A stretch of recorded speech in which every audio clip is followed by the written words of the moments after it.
соат бо вақти Прага расо 15 аст ва барнома ахбори озодӣ тақдим аз студияи марказӣ. Салом бинандагони азиз. Нахуст бо сархати мавзӯъҳои шуморо ошно мекунем ки имрӯз 19 сентябр атрофашон суҳбат хоҳем дошт. баъди интиқоли ду ҷасад ба Тоҷикистон, ҳукумати ноҳияи Ишкушими вилояти Мухтори Кӯҳистони Бадахшон ба сокинон ҳушдор дод ки дар ҷангҳои хориҷӣ иштирок накунанд. аз Русия ихроҷ шуданд, акнун дар ватан ангур мечинанд. Мақомоти тоҷик мегӯянд муҳоҷирони депортшуда корҳое ки маоши кам дорад қабул намекунанд. ҳамин будаги пеш падару модар ҳамиш ғанимат ҳамин қайки дар уҷа меҳнат мекунем ҳамин меҳнат кунем мешава. ва шумораи ҳалокшудаҳо аз таркиши дастгоҳҳои иртиботӣ дар Лубнон аз 30 нафар ҳам гузашт. Амрико ҷонибҳоро ба оромӣ даъват кард. муҳим ин аст ки ҳамаи тарафҳо аз амалҳое ки боиси авҷ гирифтани низом мешавад худдорӣ кунанд. ҷасади ҳадиаққал ду сокини ноҳияи Ишкушими вилояти Мухтори Кӯҳистони Бадахшонро ибтидои моҳи август аз Русия ба зодгоҳашон оварданд. шоҳидон аз ноҳияи Ишкушим тасдиқ карданд ки онҳо дар ҷанги Русия зидди Украина кушта шуданд. яке аз онҳо Содиқ Қамбарови 36 сола будааст. шахсияти кушташудаи дуввумро мақомоти маҳаллӣ ошкор накарданд. ҳукумати ноҳияи Ишкушим бо нашри муроҷиатномае аз сокинон ва зодагони ноҳия ки дар хориҷ муҳоҷир ҳастанд хостааст дар ҷангҳои давлатҳои дуввуму севум ҳамроҳ нашаванд ва ба зодгоҳашон баргарданд. Достиёни кулли Тоҷикистон дар моҳи июли соли ҷорӣ гуфт барои иштирок дар ҷангҳои хориҷӣ нисбати ҳеҷ шаҳрванди Тоҷикистон парванда боз нашудааст. ин дар ҳолест ки дар кишварҳои дигари Осиёи марказӣ чанд шаҳрвандро барои чунин амал ба ҷавобгарӣ кашиданд. моҳои охир бо афзоиши фишору маҳдудиятҳо дар Русия бозгашти муҳоҷирони тоҷик низ ба ватан зиёд шудааст. танҳо дар вилояти Хатлон садҳо нафари ихроҷшуда ва ё бозгашта сафи бекоронро дар ин минтақа бештар намуданд. теъдоди ҳам аллакай барои худ машғулият ёфтаву рӯзияшонро аз замину тогзорҳо пайдо мекунанд. ҳамкорам Тоҳири Сафар мавзӯъро идома медиҳад. абдурасул ҷалилови 28 сола сокини ноҳияи Вахш дар шаҳри Екатеринбурги Русия бинокор буд. тақрибан 10 рӯз пеш ӯро аз Русия ронданд. ҳоло дар боғи ангур ба кор машғул аст. мечинад ва ба бозор мебарад. боғе ки солҳо ҳосили хуб ҳам медод, барои ҷавон пули кофӣ намеовард, вале ҳоло пас аз ихроҷ аз Русия маҷбур аст ки дар хона кор кунаду зиндагиро таъмин намояд. хайр ки депортация кишидем омадем дига ватани хидмат гуфтига ҳо боғдорӣ мекунем ҳо пеш вақт бародарон буданд ҳамҷа ҳозир мадем мо хидмем гуфти гапо меҳнат зиндагӣ кини дар ҳар ҷо ҳастай ай хирсандӣ мо нарафта будем хай ҳамиҷа ҳамкор кини ҳастай. ҳабибулло шарифи 32 сола низ чанде пеш муҳоҷири кори буд. бо афзоиши фишор ва азияти муҳоҷирони тоҷик дар Русия ба Тоҷикистон баргашт. ҳабибулло мегӯяд кори онҳо дар боғи ангур мавсимӣ аст, вале беҳтар аз муҳоҷирати пур аз азобу азият аст. бе муҳоҷират ҳам намешава ба муҳоҷират ҳам намешава. вақти одаме ки меҳнат кина ҳамиҷа меова меҳнат накина агар уҷа ҳам барай намешава фоидааш. ҷои муҳоҷират ҳаме ки дар ватани худат меҷаби як чи фоида мебинӣ у мерай расход миёй расход бо дарду ғам ҳамин будаги пеш падару модар ҳамиш ғанимат ҳамин қайки дар уҷа меҳнат мекунем ҳамиҷа меҳнат кунем мешава. ризқ рӯзиро худо метиҳад ҳамиҷоа миёвӣ. дар ин тогзори тақрибан 10 гектарӣ ду муҳоҷир кор мекунанд. яке аз Русия ихроҷ шудааст, дигари аз азоби муҳоҷират гурехтааст. дар 7 моҳи ахир 3000 муҳоҷир аз Русия танҳо ба вилояти Хатлон ихроҷ шуданд. ҳоло ба сафи бекорон пайвастанд, вале на ҳамаашон деҳқониро қабул доранд. мақомоти Тоҷикистон талош доранд то муҳоҷирони ихроҷшударо бо ҷойи кор таъмин кунанд. аксар вақт корҳо мавсимӣ ва дар хоҷагиҳои кишоварзӣ аст. дар ноҳияи Хуросон мақомот талош карданд ки муҳоҷирони ихроҷшударо ба соҳаи кишоварзӣ ҷалб кунанд, вале чандон муваффақ нашуданд. ҳамин хел чиз омӯх шудааст. бояд ҷое ки кор кунад ки уҷа тайёра пул бошаду дар як муддати кӯтоҳ миллионер шавад. ин ноҳияи агрария аст. замин ҳаст, кофӣ аст, лекин коркарди замин ба қувваи меҳнат намерасад. ҳамашон қувваи корӣ дар федератсия Россия дар муҳоҷират миллатӣ агар бигарданд биёянд заминҳо коркар кунанд. ман хоҷгахоро медонам ки аз замин маблағҳои бисёр зиёда мегиранд. мақомот мегӯянд дар вилояти Хатлон шумораи бекорон тақрибан 22 000 нафар аст. با افزایش بازگشت مهاجران احتمال می رود لشکر بیکاران عظیم‌تر شود. شاید قسمی هم کشاورزی را پیشه کنند ولی گروه دیگر راه‌های نوی ترک وطن و جای کاری بهتر را خواهند جست. گزارش درباره مهاجران بازگشته به تاجیکستان بود. در همین حال فعلا در زندان‌های روسیه نیز شماره زیادی زادگان تاجیکستان نگهداری می‌شوند. با اطلاع برخی از رسانه‌ها و هم مراجعت به رادیو آزادی گویا به محبوسان خارجی در زندان‌های روسیه پیشنهاد شده است که به عریضه درخواست ادامه اجرای جزا در وطنشان امضا گذارند. گفته می‌شود این حالت به گروگانگیری در محبس ولگاگراد ربط دارد و روسیه به خاطر پیشگیری از چنین حادثه‌ها این اقدام را اندازی کرده است. به محبوسان گفتند که گویا بین تاجیکستان و روسیه برای انتقال محکوم شده ها صحبت شده است. رادیو آزادی تلاش دارد تا کجای حقیقت داشتن این خبر را معلوم کند و برای شما میرسانیم. در لبنان روز 18 سپتامبر باری دیگر دستگاه‌های ارتباطی ترکیدند. وزارت تندرستی لبنان گفته است که در حادثه نو 20 کس کشته و نزدیک به 500 نفر زخمی شده است. در واقع یک روز پیش از این در ترکیش پیجرها 12 نفر کشته و حدود 3000 کس مجروح شده بود. به گفته مقامات محلی اکثر زخمیان و کشته شده ها عضو حزب الله گروه مسلح هستند که از سوی آمریکا سازمان تروریستی اعلان شده است و در جنگ با اسرائیل قرار دارند. وضع در مرز اسرائیل با لبنان پیچیده شده است و اسرائیل از آغاز دور دوم جنگ خبر داده است. مومن احمدی گزارش می‌دهد. این نمونه از ترکیش نوی دستگاه ارتباطی یا رادسیا در لبنان است. در 2 روز در چنین ترکیش ها بیش از 3000 نفر زخمی و زیاده از 30 نفر کشته شده است. اکثری زخمیان و کشته شده ها را عضو حزب الله می دانند. این هم نمونه از دستگاهی که روز گذشته ترکیدند. یک مقام امنیتی لبنان به خبرگزاری رویترز گفته است که 5 ماه پیش جاسوسان موساد اسرائیل در داخل این دستگاه پیش از انتقال به کشور مواد ترکنده جای دادند. اسرائیل رد یا تصدیق نکرده است. حزب الله که 1 سال باز با پشتیبانی از فلسطینی ها اسرائیل را موشکباران میکند اعلان کرد که قصاص میگیرد.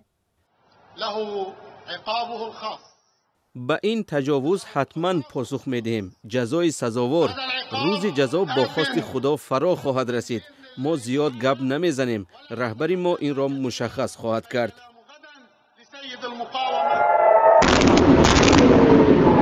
نگرانی ها از گسترش تنش در خاور میانه افزایش یافته است.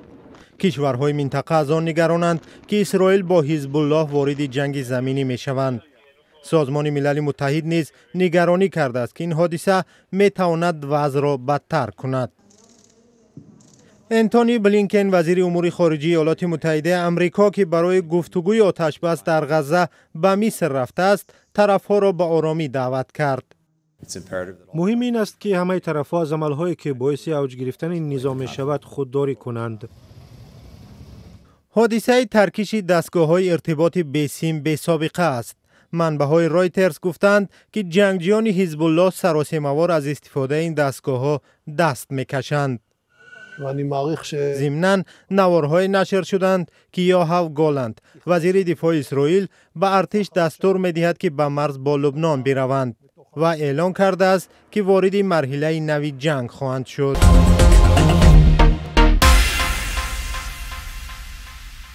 اما در این فرصت برنامه پرای از صحبت گپ آزاد رو همراه میبینیم که درباره سفر سیمومین یتیموف رئیس کمیته امنیت ملی تاجیکستان به کابل و ملاقات او با نمایندگان طالبان میباشد.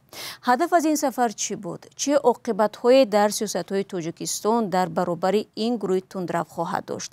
مهمان برنامه زاکر ارشاد حسین تحلیلگر مقیم رومانیا و محمد جان کبیرов خبرنگاری مقیم لهستان بودند.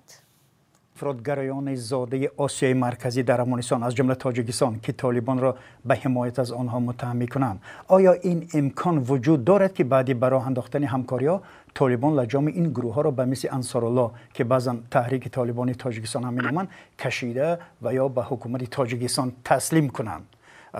جناب زاکر ارشاد، نظر شما چی است در رابطه با این مسئله؟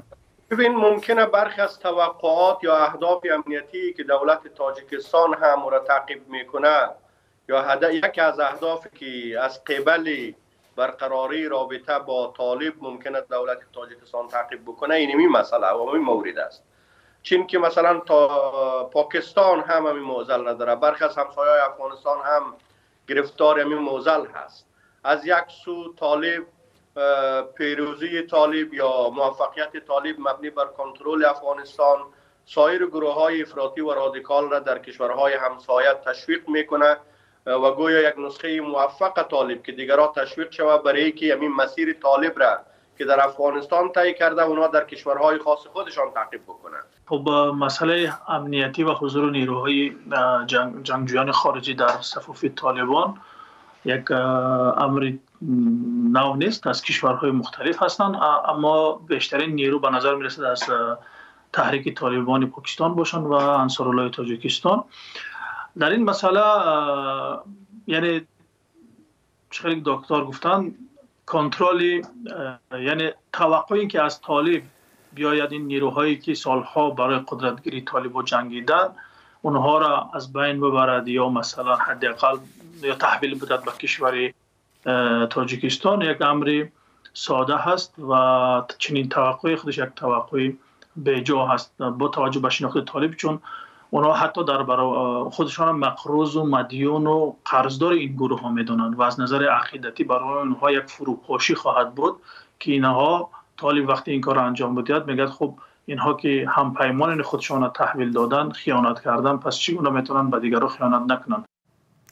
دوستان عزیز، برنامه گپی آزاد روز شنبه ساعت 14 به وقت دوشنبه و ساعت 12 به وقت مسکو در وبسایت رادیو آزادی، همین کانال آزادی ویدیو در یوتیوب و صفحه های ما در فیسبوک و اینستاگرام نشر می شود.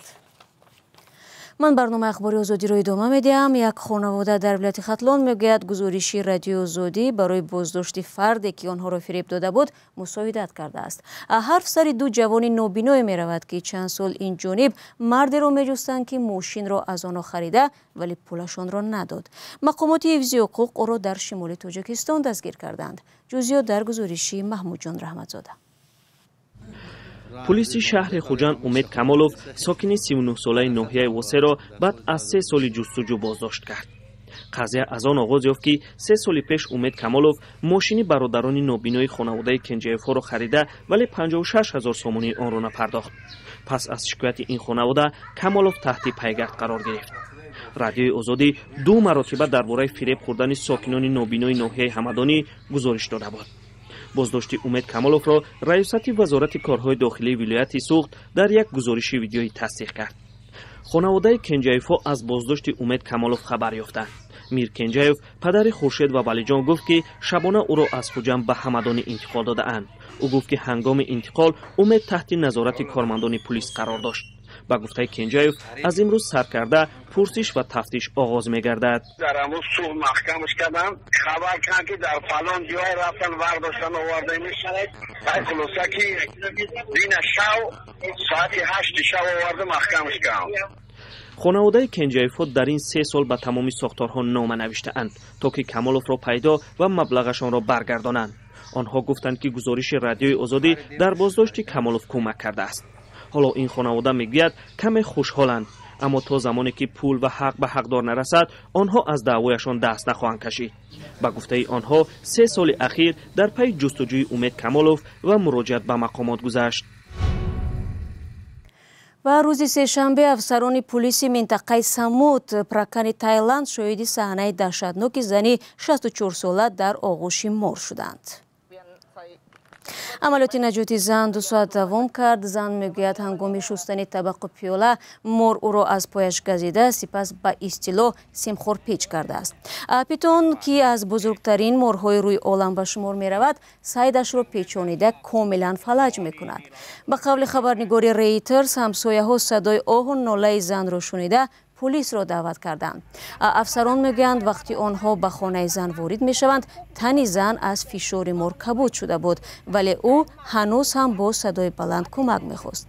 حالا زن به شفاخانه انتقال یافته است. سال 2023 در تایلند 26 نفر بعد از حمله و گزیدن مار به هلاکت رسیدند. و دونالد ترامپ رئیس جمهور پیشین آمریکا که دیگر باره برای دریافت این مقام وارد رقابت شده است از احتمال ملاقاتش با پرزیدنت اوکراین ولادیمیر زلنسکی خبر داد. انتظار می رود زلنسکی هفته آینده برای سخنرانی در مجمع عمومی سازمان ملل به ایالات متحده برود. ترامپ روز چهارشنبه جزئیات نداد که در گفتگو با زلنسکی کدام مسئله ها را بررسی خواهد کرد. وی پیشتر یاری‌های کشورش را به کیف تنقید کرده بود. بعضی از رهبران جهان که در ماه‌های اخیر برای نشست و ملاقات با پرزیدنت جو بایدن به آمریکا رفته بودند با دونالد ترامپ نیز گپ زدند. ولادیمیر زلنسکی شومی 18 سپتامبر گفت اوکراین نقشه خود را برای ختم جنگ با روسیه پورا آماده کرده است و مهمتر از همه حالا تصمیم دارد آن را عملی کند. وی در پیام این نقشه را موفق و امنیت دراز مدت را در تمام اروپا ضرور دانسته است. دوستان عزیز، با همین خبر می رویم به پایان برنامه امروز، چون 15 دقیقه که در اختیار داشتیم به پایان رسید. تشکر که تا این ثانیه ها ما رو تماشا کردید. البته خبرهای از این بیشتر چون همیشه در وبسایت azadi.org و صفحه های رادیو آزادی در فیسبوک و اینستاگرام، ایکس و تلگرام، تیک تاک و یوتیوب می توانید دسترس کنید. فردا ما باز برنامه داریم و شما رو چون همیشه منتظر خواهیم بود. تا در نوبت خود رو احتیاط کنید و خدا نگهدار.